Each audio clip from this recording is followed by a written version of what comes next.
Hablando con Rilo. Música, política, deportes, emprendimientos, arte, sucesos y mucho más. Hablando con Rilo. Hola, ¿qué tal, gente? Hoy es jueves 7 de marzo, son las 17:16 y estamos acá con la diputada Lourdes Micaela Arrieta. ¿Cómo estás, Lourdes? Bienvenida. Rilo, muy buenas tardes y a toda la audiencia, a todos aquellos que nos están mirando. Bueno, dije bienvenida, pero soy yo el que está bien recibido acá en tu despacho. Gracias por abrirme las puertas de tu despacho, de tu trabajo.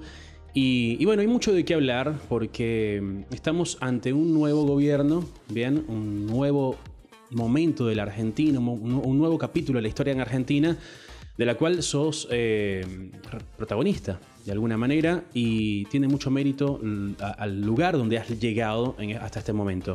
Pero para que la gente te conozca, vamos a hablar de la Lourdes humana, de la Lourdes persona de a pie, bien, para que entiendan que algo muy importante, y es que los políticos son humanos comunes y corrientes, iguales a todos nosotros, no son ni más ni menos que nadie, y la humildad yo creo que es lo que les da el mayor valor agregado a cualquier político. Así que bueno, cuéntanos un poco de ti, dónde creciste, cómo te formaste y cómo fue tu trayectoria hasta dedicarte o sentir que querías dedicarte a la política y después cómo llegas a ser diputada de la Nación. Bueno, la verdad es que a mí siempre me gustó la política, desde los 14 años, que miraba las noticias, estaba informada, me gustaba analizar. De hecho, cuando fue el debate de la 125, recuerdo que tenía 15 años y me quedé toda la noche viendo. Al otro día tenía que ir a la escuela, pero para mí fue un momento importante estar frente al televisor esperando el no positivo del ex entonces, ¿no? Vicepresidente Julio Cobos. Vengo de Las Heras, Mendoza. Las Heras es uno de los departamentos más vulnerables que tiene la provincia. Vengo de un barrio de gente de bien, trabajadores. Me crié justamente con lo que es el día a día, pelear contra, muchas veces en el barrio se veía el dealer, la prostitución, vecinos que no pudieron alcanzar un estudio de grado porque lamentablemente estuvieron mal influenciados. Vengo del bajo, podríamos decir. Pero por otro lado, con una familia que siempre me apoyó, mi madre ama de casa, emprendedora de la vida, mi papá veterano de guerra de Malvinas, mi papá estuvo en Malvinas, en San Carlos, Pradera del Ganso y Darwin específicamente, estuvo en el Regimiento 12 de General Arenales, de Mercedes Corrientes, que ahora está en Toay La Pampa. Allí mi papá estaba en la línea A, en el grupo A, perdón. Estuvo en la primera línea de combate, eran los que recibían a los ingleses y luchaban cuerpo a cuerpo contra ellos.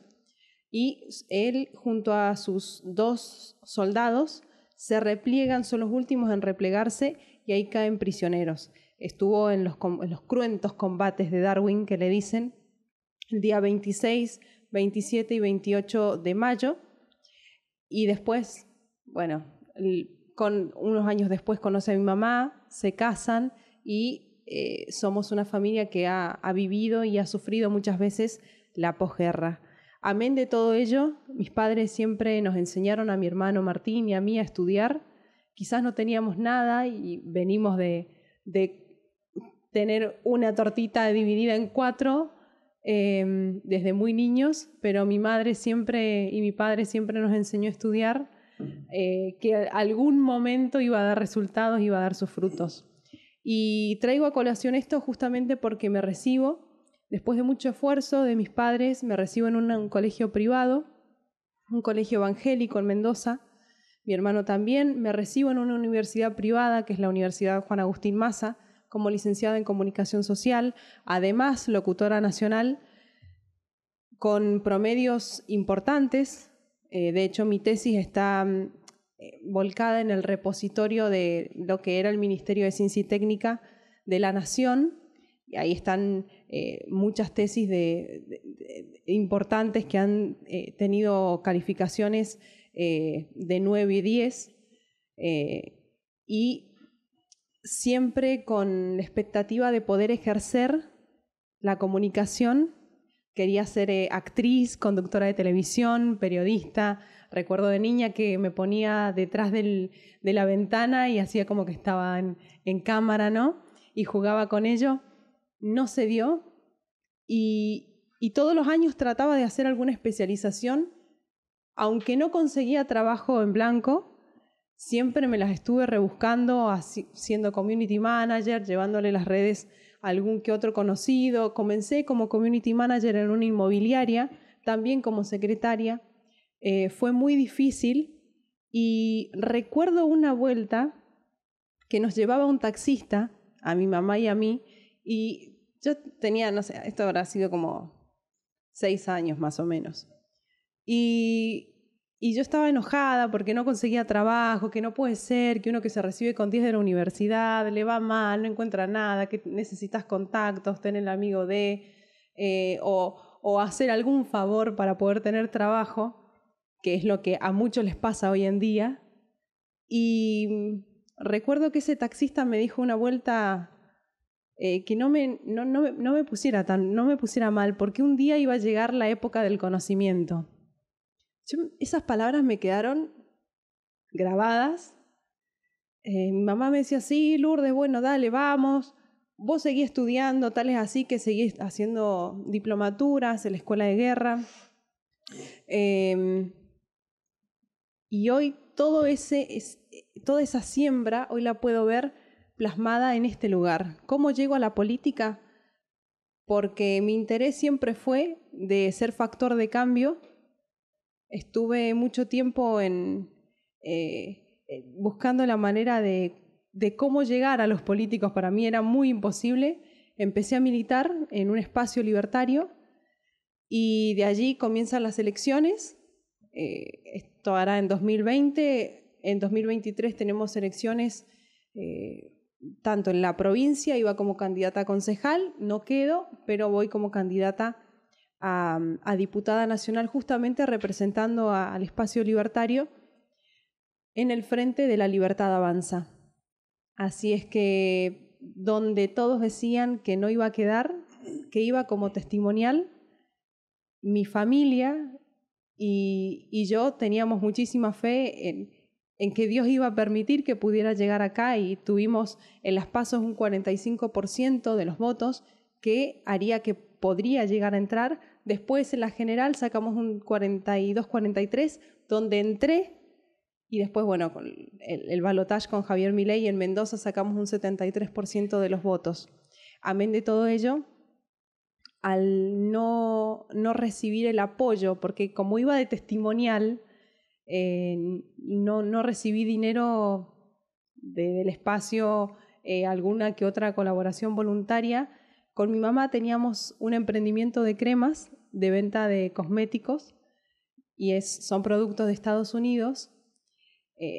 Dejo el trabajo que tenía anteriormente, que era justamente a colaboración a los veteranos de guerra, la Asociación de Veteranos de Guerra de Malvinas en Mendoza, y comenzamos con mi mamá a ver la posibilidad de aumentar las ventas. Estábamos planeando poner un local. Llega marzo del año pasado, tiene un accidente bastante fuerte, cosa de que todos los planes que habíamos hecho para ese año se caen, y trato de vender cremas con ella en la cama como se podía, y de hecho la campaña la financio justamente vendiendo cremas y cosméticos. O sea que soy el fiel ejemplo de que se puede hacer política y se puede hacer campaña sin tocarle el bolsillo a nadie. Perfecto. Hay 2 cosas puntuales que dijiste que me llamaron mucho la atención. La primera es destacar la importancia de la preparación para ocupar un cargo como el que estás ocupando, como el de diputada, y que tiene mucho mérito tu estudio, tu esfuerzo. Bien, estudiaste para crecer en tu vida. Y después te llegó solo lo de la política, pero hoy en día tienes un montón de herramientas y recursos intelectuales que te hacen ser útil donde estás desde muchos puntos de vista para Mendoza y a nivel nacional también, porque tienes la participación, tienes la voz y tienes el voto en tu puesto como diputada. Cosa que me lleva a reflexionar de diputados que ni siquiera terminaron la primaria o la secundaria y están ocupando un cargo hoy en día que me parece completamente injusto. Me parece injusto para personas como tú que realmente tienen el mérito de haber estudiado y preparado, haberse preparado para este cargo. Y que lo cual te da también un pensamiento crítico.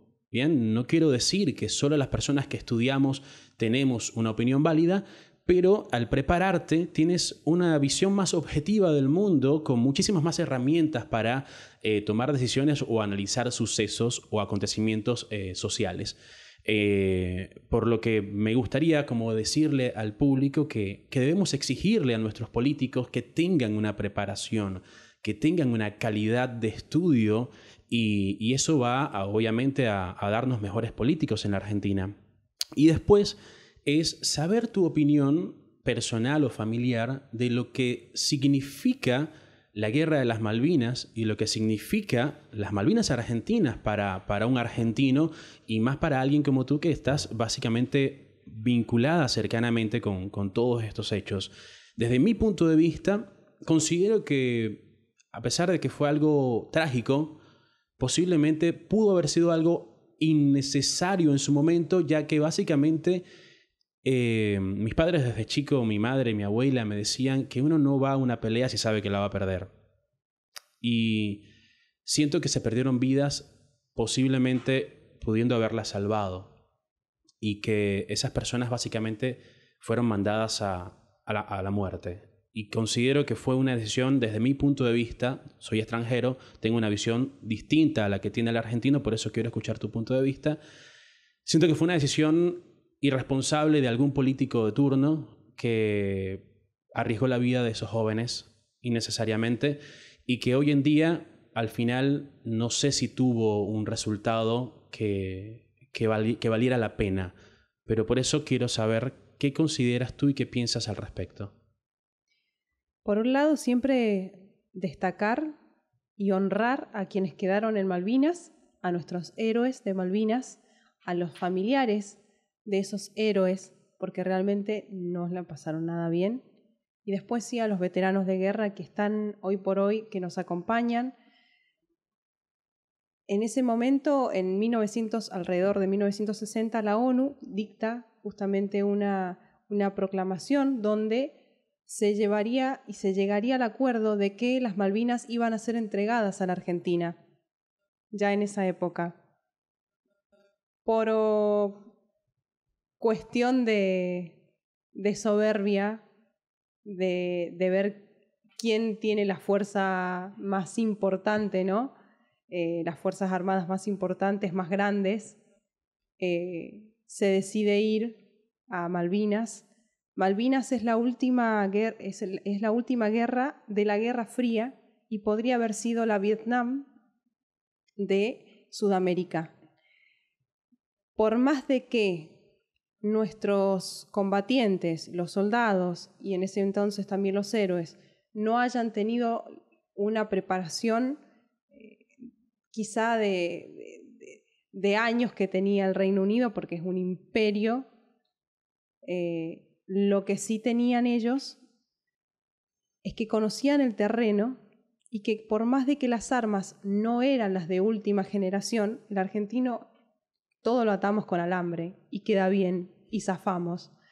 El argentino es muy ingenioso y ese ingenio se notó en Malvinas. De hecho, por ejemplo, hay un soldado, un suboficial, quiero recordar el nombre, que es compañero de mi papá justamente. Ya lo voy a recordar. Okay. Y si no, mando mensajito para que después lo suban. Okay. Este señor, porque como los ingleses interceptaban las comunicaciones, no se les ocurrió mejor idea que empezar a hablarse en guaraní. A ver, el el Regimiento 12, General Arenales, estaba en Corrientes. En Corrientes también hay comunidad justamente de antiguos originarios, están los guaraníes, se habla guaraní. Entonces, lo que ellos hicieron es comunicarse por guaraní. Los ingleses estaban locos, desesperados, porque no sabían qué estaban diciendo, entonces no lograban captar la estrategia de los correntinos, de los bravos de Corrientes. Entonces, por más de que inclusive venían de Corrientes muchos o del norte a una zona gélida, el terreno lo conocían, se la supieron bancar, sufrieron congelamiento de pie, que es el pie de trinchera, que eso es lo mínimo. Después, bueno, todos los problemas psiquiátricos, psicológicos que trae la posguerra. Malvinas es una deuda pendiente. Malvinas diplomáticamente se podía ganar, podía regresar a nuestras manos. Aún puede. Y aún puede, claro que sí, aún puede. Y demostrando que le brindamos la seguridad, no solamente económica, sino también de nuestras fuerzas a los argentinos y a los kelpers en este momento, para poder recuperar Malvinas. Pero primero tenemos que ordenar la casa.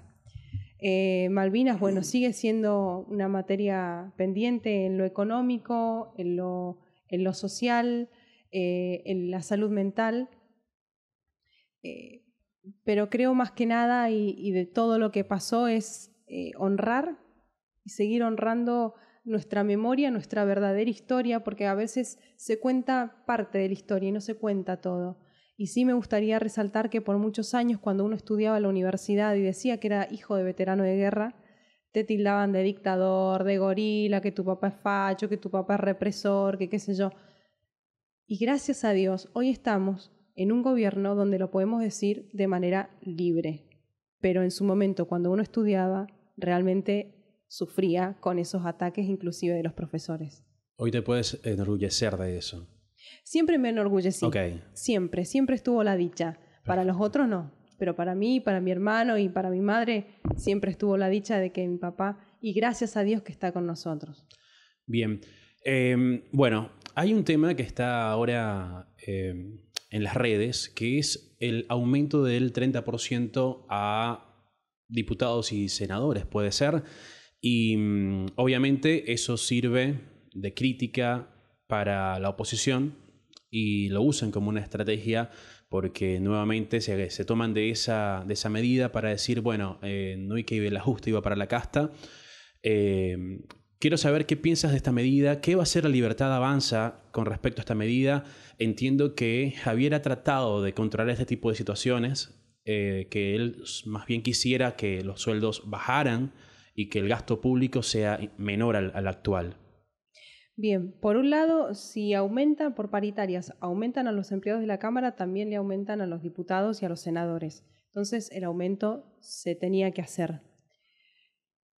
Por otro lado, si ya rozamos la moral de por qué tengo que ganar más o menos, creo que estaría bueno pensar en el grado de responsabilidad que se ocupa en esta Cámara y sobre todo los funcionarios públicos, tanto diputados y senadores. Si honramos ese sueldo o no lo honramos. Tampoco es hacer una demagogia y decir, bueno, no, me bajo el sueldo a la mitad, porque no estamos en la época de San Martín, cuando San Martín sí, como cuando fue gobernador de Cuyo, en 1814, él decidió bajarse el sueldo a la mitad y bajar el sueldo a todos sus funcionarios.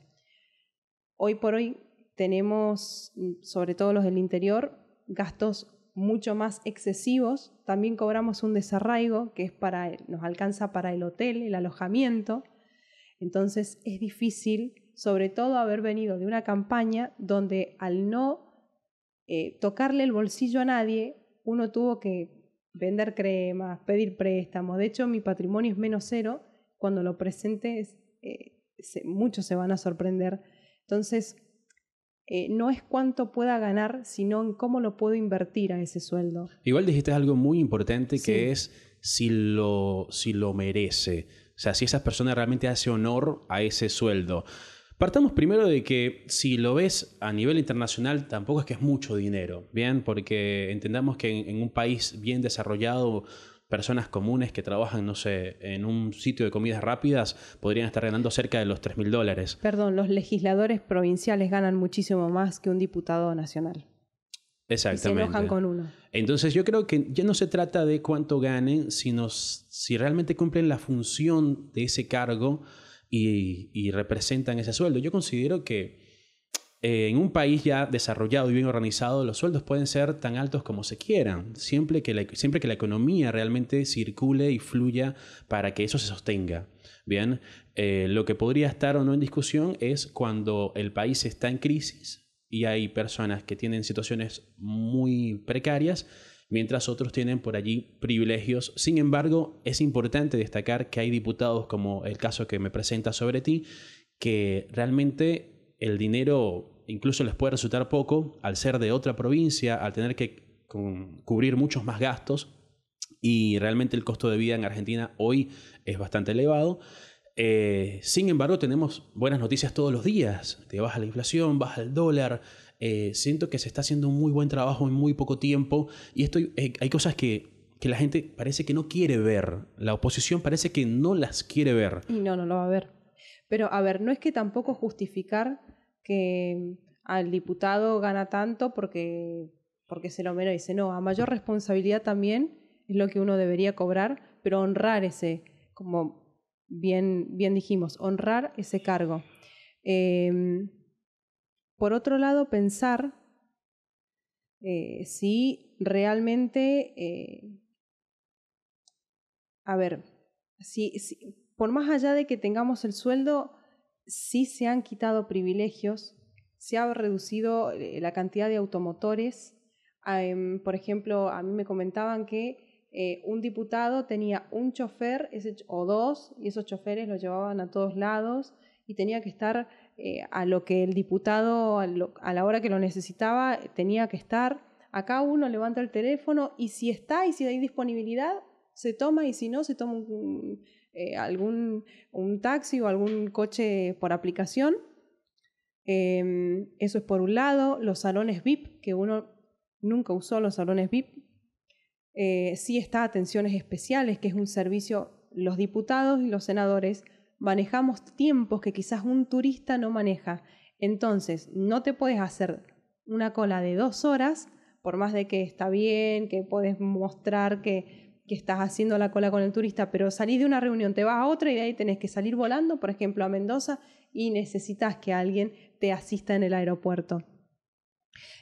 Para optimizar los tiempos. Exactamente. Se nos bajaron los pasajes aéreos y pasajes terrestres. Hay muchos que cambiaban pasajes o los abrían o sacaba el pasaje en enero para usarlo recién en junio, y el de junio ya tenía uno asegurado. Habían muchas vivezas, habían otros que los intercambiaban. Entonces, bueno, es también cuidar los recursos que nos da la casa, y cuando realmente el dinero que sale de uno hay que ponerse a pensar con la del otro, todo es muy fácil, pero cuando sale de uno, empieza uno a cuidarse, empieza a reducir gastos, y creo que es lo que estamos demostrando en la Cámara de Diputados, en la Cámara de Senadores y también en el Ejecutivo. Hay una gran ignorancia igual sobre qué hace un diputado. Quisiera aprovechar esta oportunidad para que le digas a las personas, al pueblo argentino, cuáles son las tareas fundamentales de un diputado. Bueno, un diputado no tendría que estar rosqueando todo el día ni tomando café. Un diputado es elegido justamente por el pueblo argentino, representa al pueblo argentino, y lo que hace es legislar, presentar proyectos de bien o acompañar proyectos de bien para que terminen ayudando al prójimo. Se analiza, se estudia los proyectos.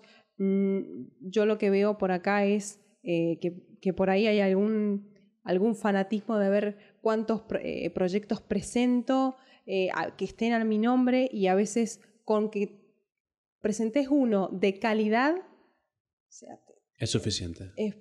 De aquí a varios meses ya estaría cumplida. el objetivo del funcionario, del diputado y tanto del senador también, el senador es distinto porque representa a su provincia, pero el diputado es tratar de legislar, de representar a su pueblo, de llevar las inquietudes del pueblo argentino al Ejecutivo y sobre todo al recinto. ¿Qué propuesta o proyecto tienes ahora sobre la mesa para presentar a corto o mediano plazo? Mira, con el discurso del presidente, al cual informó que cada partido político se va a financiar de manera voluntaria, es decir, del bolsillo de cada uno. Eso me encantó, lo disfruté tanto. Eso lo hemos estado practicando, así que yo no sé cómo lo va a hacer los otros partidos que llevan años. Desde mi punto de vista, eso fue lo que convirtió a la política en un negocio. Porque se presentaron muchos partidos que sabían que iban a perder. Se presentan para perder, pero utilizan la financiación partidaria para su propio beneficio. Exactamente, cobran de las boletas. Exactamente. Saben que no van a ganar, pero cobran después de las boletas. Es así.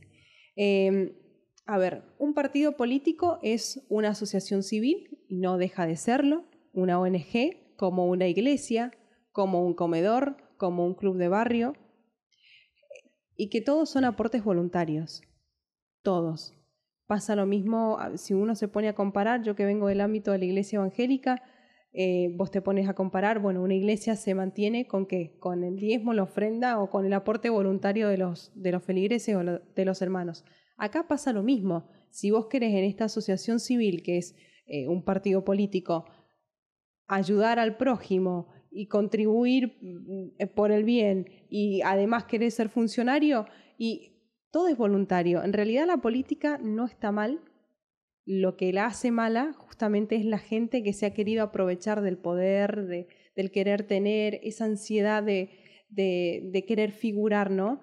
Pero justamente a raíz de este pedido, de esta manifestación de nuestro presidente, es que estamos buscando la manera de cambiar la manera de comunicar. De hecho, ustedes llegaron y había un tanto de hojas.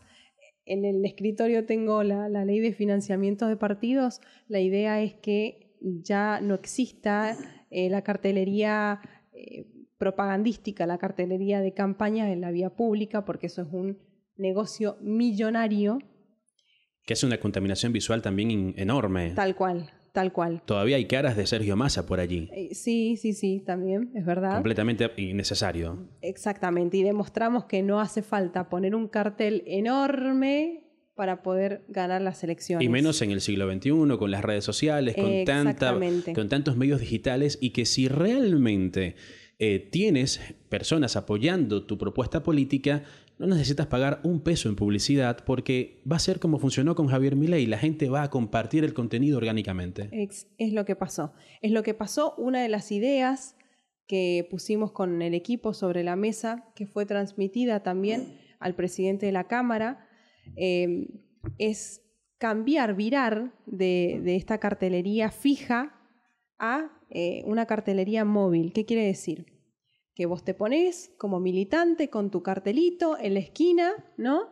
Y estás 2 horas mostrando lista tanto, terminan las 2 horas, te vas a otro lado, cambian con tu colaborador. Es la idea. Pasa en Japón, el mismo funcionario, el mismo candidato se pone en la esquina, saluda, a veces está con su familia, a veces está con sus militantes. También arman, en Estados Unidos también pasa, que piden autorización para armar alguna tarima, están 2 horas, saludan al pueblo, se van, no está esa contaminación visual permanente. Y la idea también es ver la posibilidad de que la campaña, los spots de campañas políticas dejen de pasar por los medios de comunicación.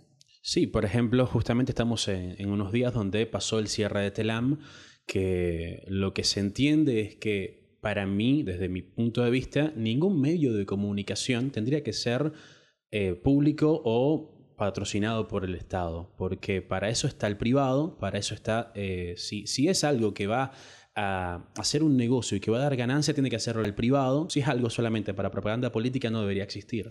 no tendría que existir la pauta directamente. Vos podés promocionar tu provincia o tu municipio también en redes sociales, también haciendo convenios con otros países. Hay un montón de maneras de hacerlo. No, y sucede que si la propuesta de un político, Sí. de un político es impactante, los medios privados los van a llamar porque ese político va a generar rating. Exactamente. Como pasó con Javier Milei. Capitalismo puro. Es así, oferta y demanda. Javier Milei, ¿por qué Chao. por qué lo llamaban todos los canales? Porque era polémico, la gente quería escucharlo. Y entonces los canales dijeron, tenemos que tener a Javier Milei acá, así digan que es un loco, así venga despeinado, tenemos que tenerlo acá porque la gente lo quiere escuchar. Yo me hago una pregunta. ¿Por qué tendría que el Estado obligarte a ceder un espacio en tu medio de comunicación? Porque está bien, el espacio es gratuito, pero ¿de dónde sale la plata para pagar el spot? Es decir, Totalmente. Montar el escenario, los actores, las luces, los micrófonos, la producción, la postproducción, la edición de video, la edición de audio. Y todo sale al final de nuestro bolsillo. Claro. Entonces yo creo que hay que cambiar la manera de comunicar la campaña política. Bien, para ir cerrando, hay algo que para mí es fundamental en lo que está sucediendo ahora desde La Libertad Avanza y es la propuesta de la derogación de la ley del aborto. Bien, desde la oposición se dijo, no es el momento, no es una prioridad, hay niños muriendo de hambre, hay esto, lo otro. Y yo me pregunto, sí, bueno, si te preocupa que haya niños muriendo de hambre, ¿por qué no te preocupa que haya niños que ni siquiera tengan la oportunidad de nacer? Bien, y que se le autorice a las madres a matar a su hijo porque no tiene cómo defenderse. Desde ese punto de vista, cuando tu hijo cumpla 17 y no te guste cómo se comporte, también el Estado tendría que patrocinarte la manera de matarlo.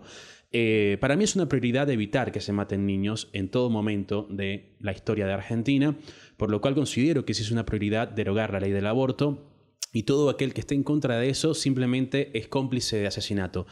¿Qué está haciendo La Libertad Avanza con respecto a esto y qué es lo que se han encontrado como barrera? Por el momento esperar que nuestro presidente nos indique cuándo es la hora de poder defenderlo en el recinto. Y barreras, todas verdes. Muchos legisladores que realmente apoyan y profesan el aborto, ¿no?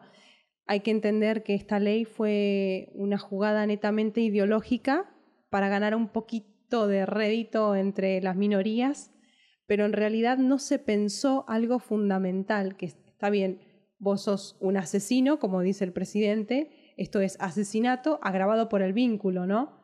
Después tenés el médico, tenés, no sé, a quienes la hayan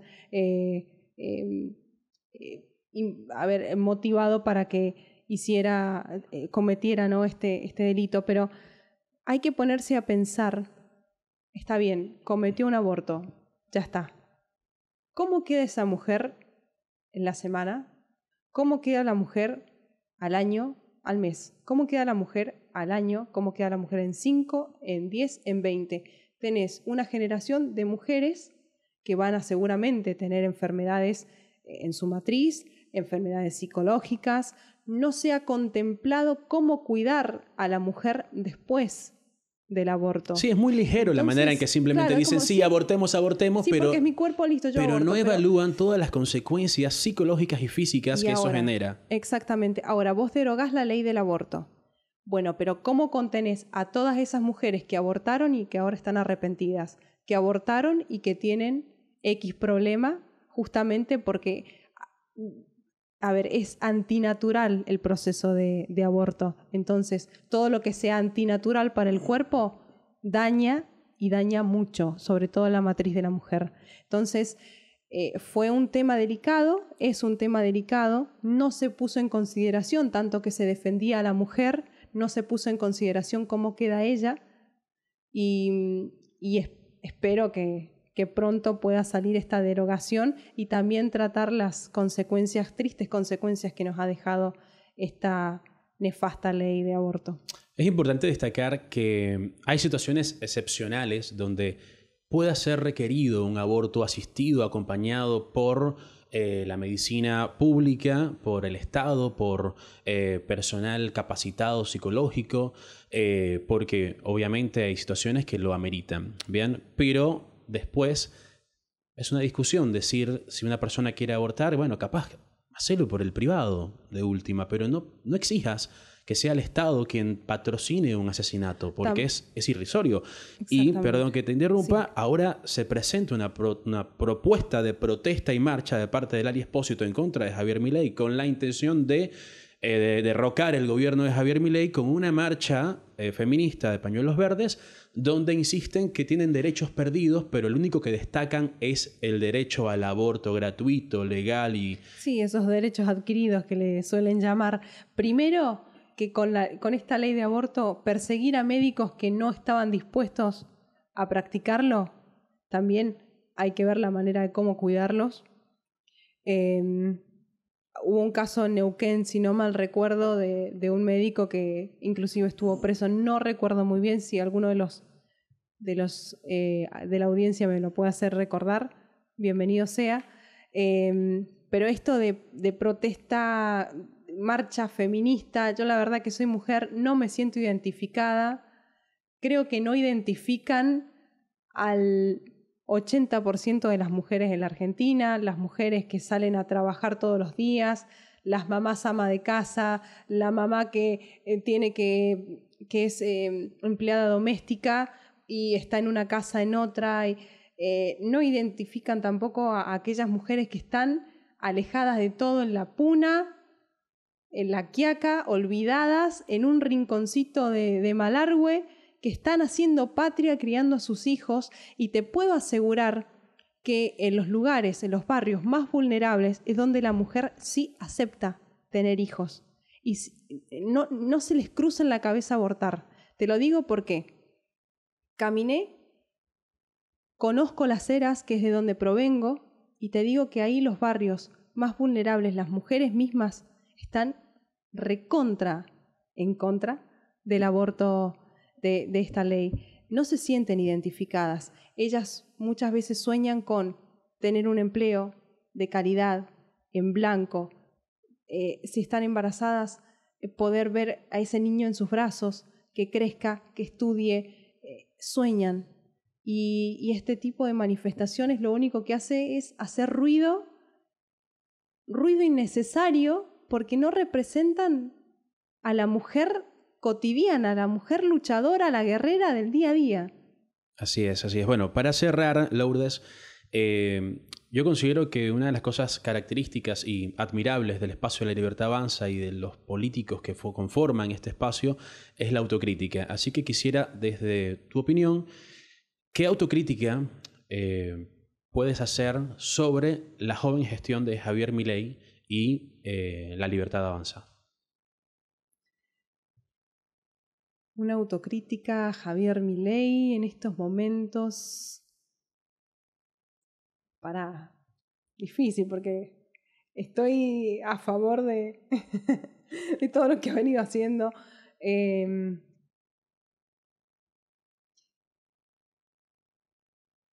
Me reservo los comentarios. Bien, y sobre La Libertad Avanza en general a nivel país. La Libertad ¿Hay algo que se pueda mejorar? O sea, más que resaltar algo negativo, es ¿qué se podría mejorar?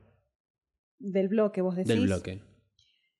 Yo creo que la mayoría de los diputados de La Libertad Avanza estamos haciendo un curso intensivo de política. Lo hemos tratado de sobrellevar de la mejor manera estos 3 meses. Que quizás otros diputados llegan al recinto, juran y aparecen recién en marzo, abril. Bueno, nosotros hemos estado con las comisiones, los plenarios, el tratamiento de la ley bases, vamos, venimos, cumplimos horarios. Creo que una crítica puede ser justamente la falta de experiencia, pero es lógico. Creo que al ser la mayoría inexpertos, por ahí no sabemos qué pasos dar, pero bien estamos cuidados por nuestro presidente de la Cámara, Martín Menem, y de ahí el equipo de La Libertad Avanza haciendo todo lo mejor posible para que podamos aprender, remediar quizá algunos errores que podamos tener, y poder defender el proyecto de Javier Milei en el recinto. La ley bases, hubo una diputada, ahora no me acuerdo el nombre, que afirmaba que en 20 días no era posible leerla. ¿Pudiste leer la ley bases para estar allí escuchando y defendiéndola? Mira, sí la leí 3 veces, no te digo en 20 días, pero la fui leyendo por partes. Se puede leer. Lo que cuesta es analizar la ley bases y vos te pones con el cuadernito, a ver, este punto es importante, a mí en lo personal, este punto es importante para mi provincia. Quizás no te lo sabes toda de completa, pero sí vas analizando los que podrían impactar sobre todo en tu provincia y también en cuestiones puntuales, ¿no? Que, por ejemplo, la ley de pesca, que fue muy, muy importante, el tratamiento, y que se acercara justamente el sector de pesca a distintas organizaciones que justamente preocupados por la pesca ilegal, la milla 200, 201, bueno, yo creo que se puede, te digo, a ver, no es por nada, pero mi tesis fue de 296 hojas, si no mal recuerdo. Fue todo un análisis cualitativo de contenido acerca de 2 series de animación japonesa. O sea, si uno le pone ganas, se puede leer tranquilamente esas hojas. Siempre que sepas leer. Bueno, vamos a cerrar. ¿Para qué serán esos palos, che? No me sé su nombre, pero admitió públicamente que ni siquiera terminó la primaria. Javier Milei tiene mucho por delante.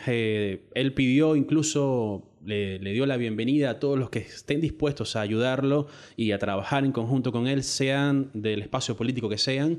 Pero también advirtió que si lo que quieren es pelea, él les va a dar pelea. Así que bueno, gente, yo lo que les propongo es acompañar a este gobierno y que entre todos los argentinos y me incluyo como argentino porque estoy haciendo la tramitación de la ciudadanía, podemos sacar este país adelante con trabajo. Yo creo que más que con constantes quejas y críticas es con trabajo y esfuerzo de todos. Vos sos un factor de cambio, quizás yo lo pueda hacer. Cada uno de los que está en su espacio es factor de cambio.